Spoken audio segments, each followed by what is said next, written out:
Den arktiske region udvikler sig hastigt, og de militære styrker i Arktis forandres i samme takt.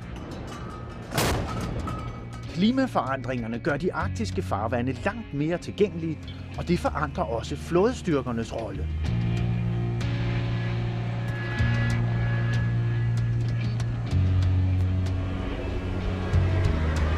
Vi er inviteret ud at sejle med den norske flåde og den russiske flåde, begge udrustet med de seneste nye våbensystemer.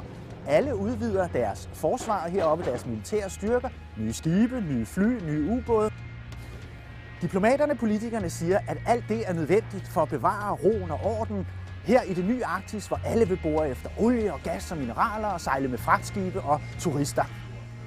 Vi tager afsted for at se, om det er rigtigt, at det er samarbejdet, der dominerer, eller om de forstærkede militære muskler i Arktis varsler nye spændinger og militære konflikter. I Barentshavet skal de norske flådeskibe øve sammen med den svært bevæbnede russiske destroyer viceadmiral Kulakov fra den russiske nordflåde med base tæt på Murmansk i det nordligste Rusland. De russiske og norske styrker skal blandt andet øve fælles skydning med de kraftige kanoner. Her lempes målet i vandet.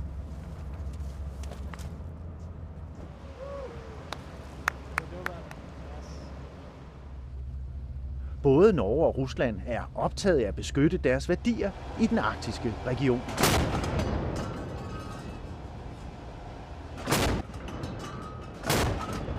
Jeg oppfatter det som en del av nordområdene sine kapasiteter som gjør at faktisk andre nasjoner som kanskje ville vært interessert i å faktisk ta ressursene her oppe, sånn som olje, mineraler, fisk, faktisk nei, det her vil vi ikke gjøre, for de vet at Norge og Russland faktisk er så gode samarbeidspartnere, og at det her de vil de klare å holde.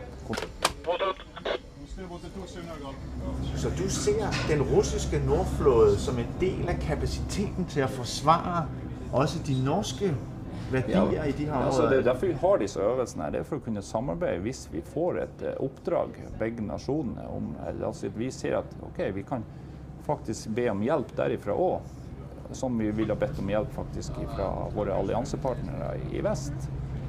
Faktisk på sånne type oppdrag at for eksempel å beskytte sjølinjene her oppe, for hvis det skulle komme terrorisme mot de, eller andre ting, eller oljeinstallasjoner som bygges opp nå i nordområdene.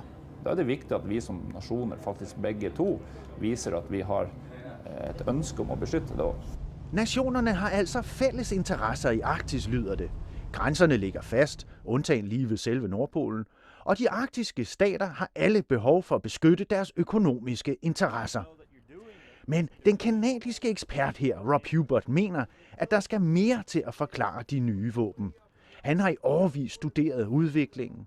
Han mener, at staterne i virkeligheden også ruster sig til potentielle militære konflikter. Norway has just gone through two of its largest defense expenditures ever. They've bought in 5 frigates that have one of the most sophisticated battle computers on board. You have a look at Denmark. They've modernized their navy and given it a real global reach. On the American side, they're still maintaining their submarine fleet, and in fact, they're pushing it more and more north in that context. Their submarines are showing up in areas that we haven't seen them for a long time before. The Russians are dedicated to rebuilding their submarine force. They just have a brand new one enter service in November. They have another one that will probably enter service realistically sometime summer, and they've got 3 that they are building right now. With the exception of Iceland, all of the Arctic states are in fact investing in very combat capable forces that seem to go against this whole idea that it's only a zone of peace. De nye våben bliver blandt andet brugt til forstærket markering af ejerskabet til de arktiske territorier. Fra Grønlands store lufthavn Kangerlussuaq viser det danske forsvar sin vilje og evne til at forsvare det danske rigsfællesskabs allernordligste grænser. Jeg skal flyve med forsvaret nu op til det allernordligste Grønland, og måske videre til Nordpolen, hvis vejret tillader. Flyvningen er en led i også det almindelige search and rescue, altså redningsberedskabet. Og så skal flyveren, besætningen, ud og markere Danmarks tilstedeværelse i det grønlandske luftrum.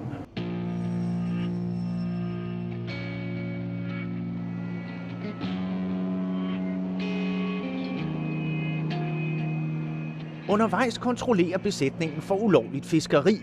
Det bliver stadig vigtigere at bevogte sine værdier i Arktis, og vi kommer helt tæt på. Jeg kan se en trawler, og jeg kan se, at trawleren er i færd med at fiske. Jeg kan se hans navn. Jeg kan se, at skibsføreren smiler til mig lige i øjeblikket. Det sidste må være... Ja, men det er tæt på. Tæt på. Har han lov til at fiske og dyrke den type fiskeri med det og det grej i det og det område, så vil vi vide det.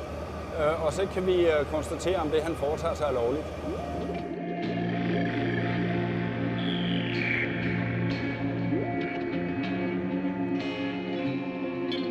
Jeg har sat 2.000 fod ved spillet. Jeg er på vej ned. Check. Det er ikke lang tid dernede. Det er ikke meget mere end nogle minutter. 13.38, vi er nået i Nordpolen. Det lykkedes. Vi flyver nu hen over Nordpolen i ganske lave højde. Russerne flyver, altså ikke lige nu, men når de gør det, så flyver de lige derovre på den anden side. Canadierne gør det i deres ansvarsområde. Og dernede på havbunden, lige nede under isen, eller et godt stykke nede, der er 4.300 meter dybt her i havet. Dernede, der er det stadig uklart, hvem der ejer hvad. Og det tager cirka et par timer at komme hjem til Thule.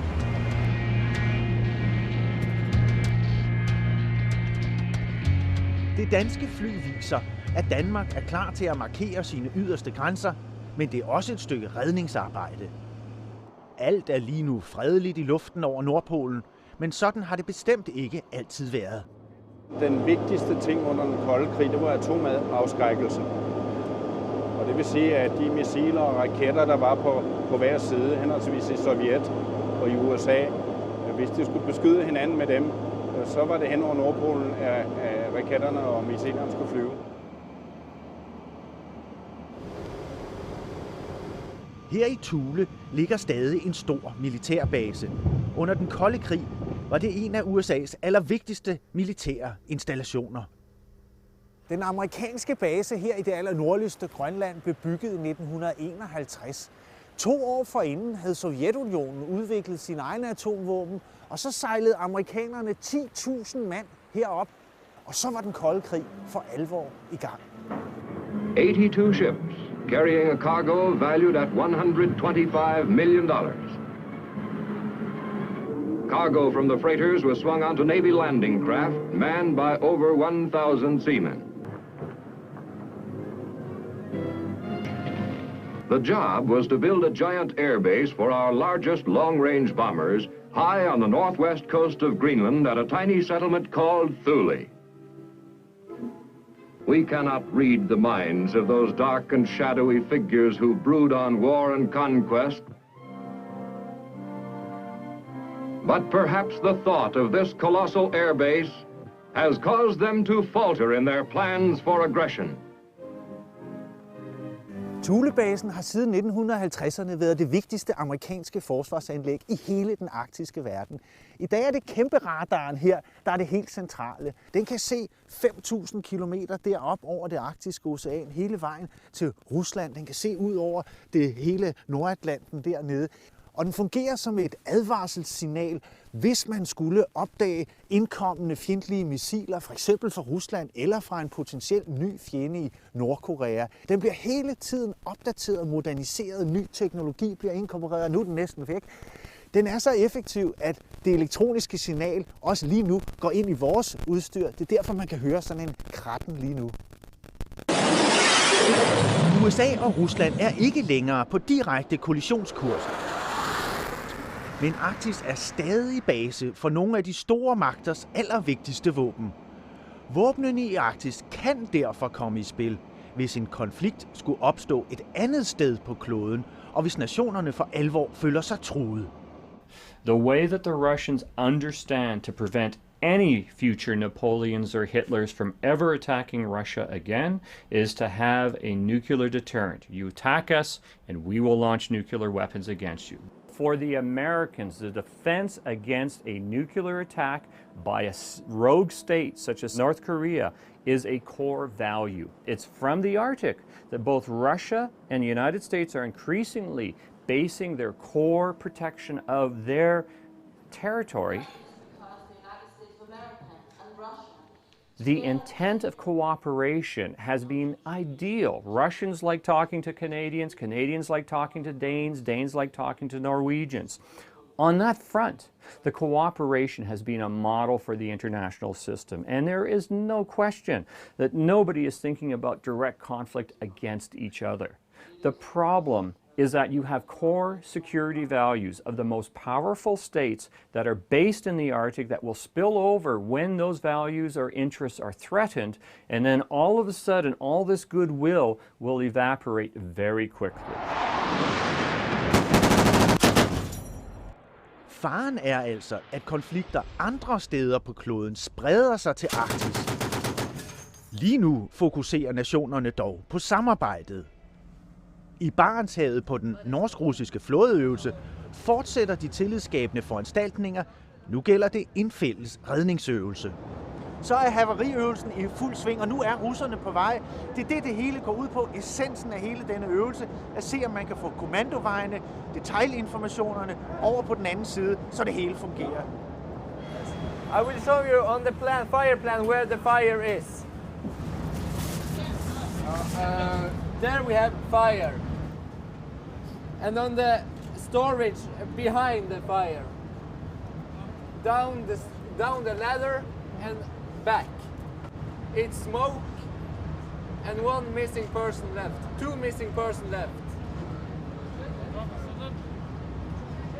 Er du sikker på, at de forstod, hvad du sagde? Man er jo bare nødt til å stole på det i en reell situasjon. Vi viser på tegninger på fireplan og prøver å peke og vise litt og forklare på enklest mulig måte. Down the ladder and back. Yes, and on the starboard side. Down there and back in the door on the starboard side. Не туда пошли, не туда. Назад и вниз. Imens de russiske soldater leder efter savnede besætningsmedlemmer, tager deres norske kolleger sig af tilskadekomne på dækket.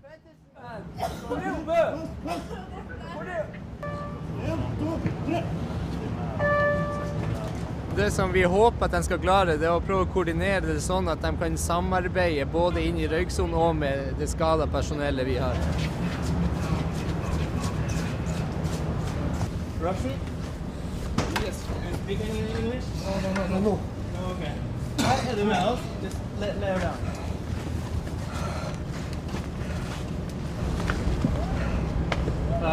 Do you understand oxygen? Can you tell the Norwegians to bring oxygen?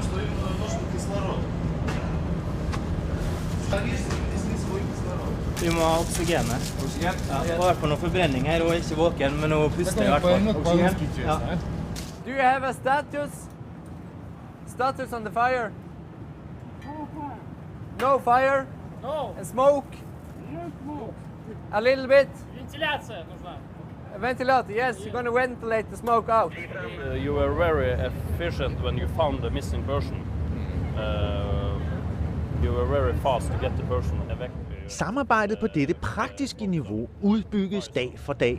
И еще вы очень были эффективны, когда вы нашли этого человека в этой зоне огня. Вы очень быстро его эвакуировали. Спасибо. Bekymringen over våbnene i Arktis skal findes på et andet niveau. Blandt andet her hos James Kraska, der er en af den amerikanske flådes mest erfarne iagttagere af udviklingen i Arktis. There are a few things that stand out with regard to Russian actions. The first is that they have recently launched a new class of strategic ballistic missile submarines. The first one is going to be is already stationed at Murmansk. They have others in sea trials. They have also reinitiated strategic reconnaissance flights across the Arctic Ocean, both along the coast of Norway and actually in the west through Canada and Alaska. These operations were in abeyance from the end of the Cold War, so for about 15 years they didn't conduct these flights, and they initiated them again in 2008 in order to sort of reassert that Russia is a strong power, a power that has a major seat at the table. Uroen gælder altså ikke mindst atomvåbnene i Arktis, og klimaforandringerne, som får isen til at forsvinde, gør situationen endnu mere prekær. Især de russiske ubåde har kunnet skjule sig under polarisen. It's no longer hiding their subs as well as it could in the past. And so now they're going to be exposed to more surface vessels, to satellite surveillance, and all these other avenues. So you're going to see them trying to develop the means to defend the hiding of their subs. And so therefore, this trend of an increase of military activity in Murmansk will continue on the Russian side, and that creates a reaction on the NATO side. And so ergo, you're going to be seeing this military question coming back time and time again, even if the relationships are wonderful between NATO and Russia. Der er altså fare for militær eskalering, siger Rob Hubert. Samtidig gør alle de arktiske nationer dog, hvad de kan for at styrke tilliden på det praktiske plan. I efteråret 2012 er alle de arktiske flådestyrker for første gang nogensinde inviteret til fællesøvelse i Arktis. I det øde Nordøstgrønland øver de redning af nødstedte turister. Indtil 2008, der plejede kysten hele vejen op til Ishavet at være dækket af stor is, også om sommeren. Og det er fordi, man kunne ikke sejle på kysten her. Og I kan kigge ud af vinduet, da vi anduede, og I kan se, at nu kan man sagtens sejle. Den flereårige is er forsvundet, og store områder er åbnet op. Det betyder, at vi ser krydstogtturisme i hidtil uset omfang i det høje nord. Det er et meget stort område. Det strækker sig fra en breddegradsfart til Skagen og hele vej til Nordpolen. Samtidig er området utrolig øde. Der er ingen beboelse, og der er fantastisk langt til andre byer, andre steder, hvor der lever mennesker i større omfang i verden. Jeg kan nævne nogle eksempler. Herfra, hvor vi sidder, hvor øvelsen finder sted, er der 2.500 kilometer i luftlinje til København. Og den nordligste nordamerikanske redningscentral, der i givet fald kunne hjælpe os, er 3.700 kilometer væk i luftlinje. Alt, hvad der ligesom er i nærområdet, hvis ikke kalde det nærområde, inden for omkring 1.000 kilometer af Færøerne og Island.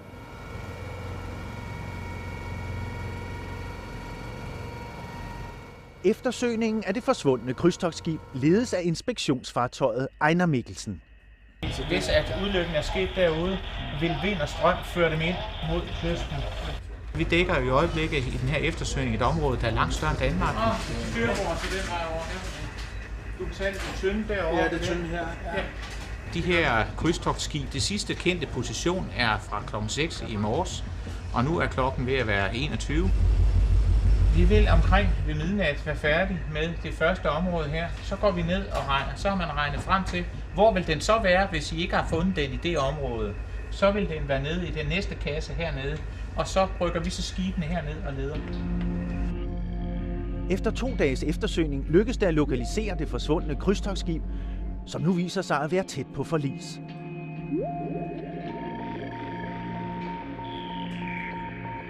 Langt ind i et fjordmiljø med forholdsvis ukortlagt farvand, der går den hårdt på grund, og der bryder branden i den. Der udbryder panik, og passagererne hopper i vandet, og nogle bliver forbrændt, og nogle er fanget nede i skibet. Fra et canadisk Hercules-fly kommer specialtrænede redningsfolk de nødstedte krydstogtspassagerer til undsætning.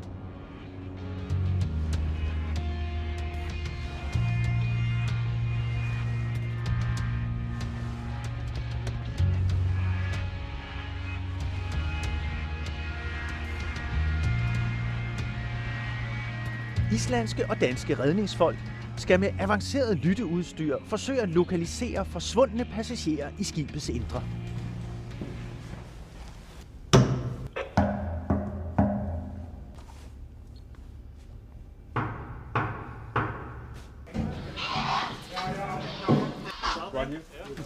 Okay, he's ABC stable. Okay.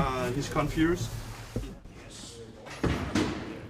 Rusland deltager formelt set også i øvelsen, selvom det kun er som observatør.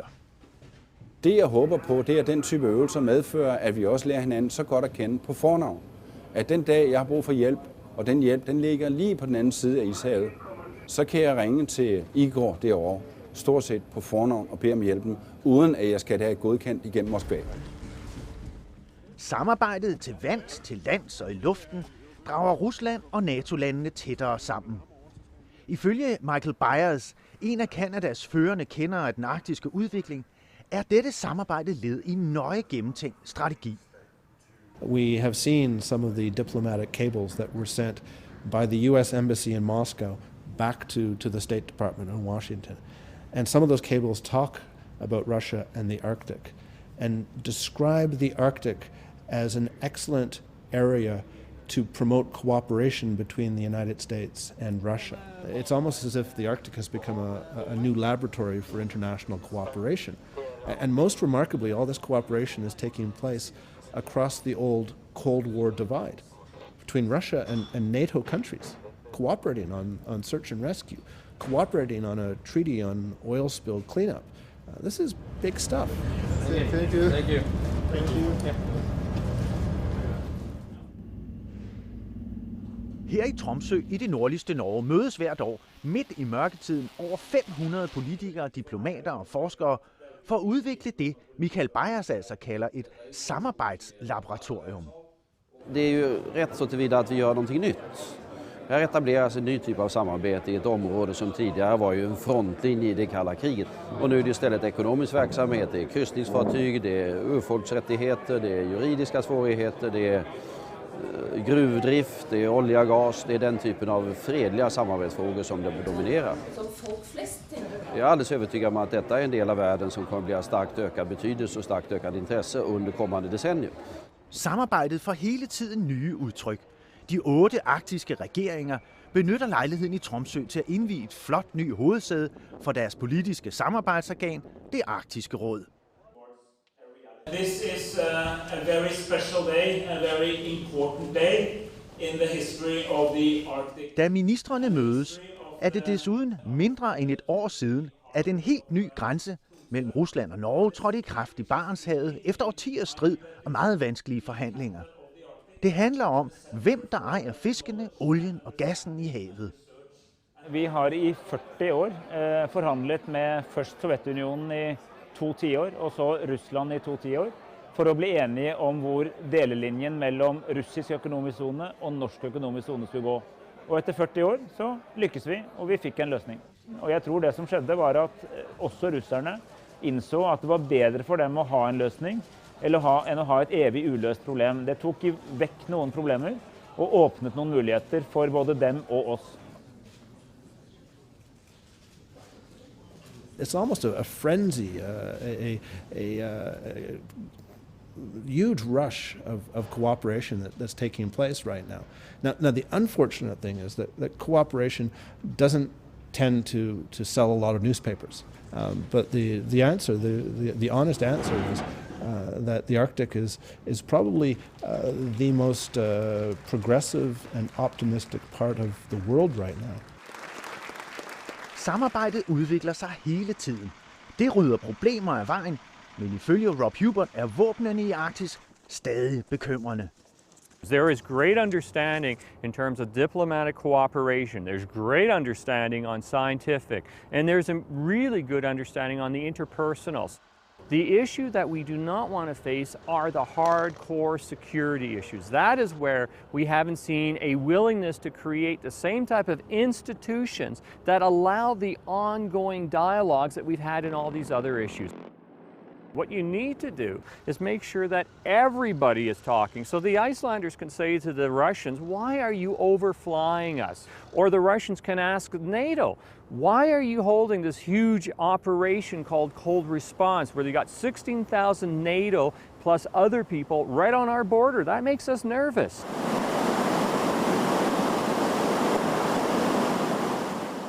NATO-øvelsen Cold Response i 2012 i det nordlige Norge var den 5. af sin slags og den hidtil største.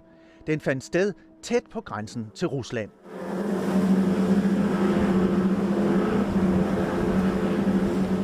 Under Cold Response-øvelsen trænede 16.000 soldater fra USA, Canada, England, Norge og andre NATO-lande under ekstreme vejrforhold. De øvede sig til vands, til lands og i luften på egentlig krigsførelse, men også på indsats mod terrorister og andre moderne trusler. Cold Response er ifølge NATO-landene ikke rettet mod Rusland.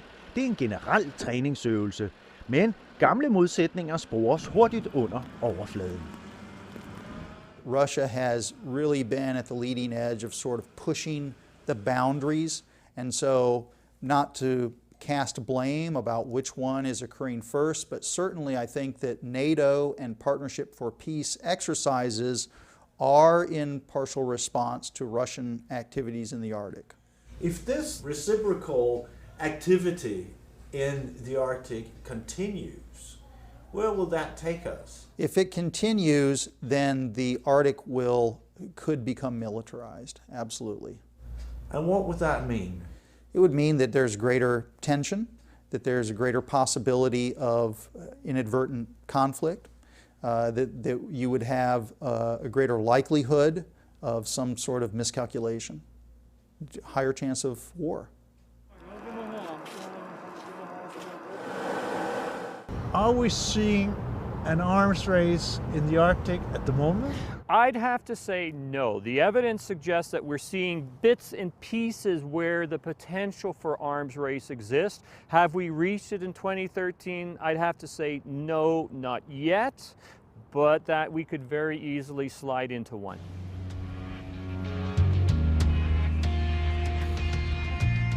Vi nærmer os slutningen på den norsk-russiske flådeøvelse. Her skaber man tillid for at forebygge konflikter. Lige nu gælder det bekæmpelse af smugleri i de arktiske farvande.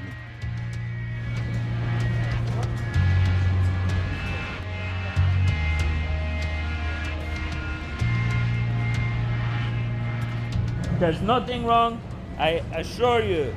I've done the paperwork myself, but they find some old papers, they think something wrong. So, do you have anything in your pockets? De involverede i flådeøvelsen understreger hele tiden, at det er denne type af moderne samarbejde, de nye militære muskler skal bruges til. Vi har faktisk kapasiteter øst for oss også, som kan hjelpe oss med operasjoner hvis de norske myndigheter ønsker hjelp i forbindelse med la oss si piratvirksomhet, terrorisme eller andre ting, at vi faktisk kan hjelpe hverandre. Og da tror jeg ikke det har noen motsetningsforhold i hele tatt, selv om vi bygger opp. De militære styrker arbejder på at opbygge gensidig tillid. Det arktiske samarbejde får stadig nye former, og ingen ser nogen akutte militære trusler.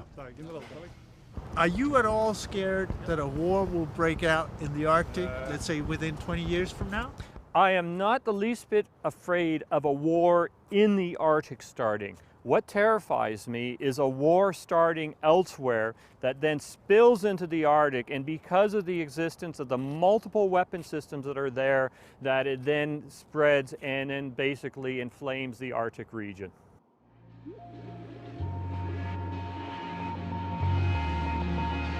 Yeah.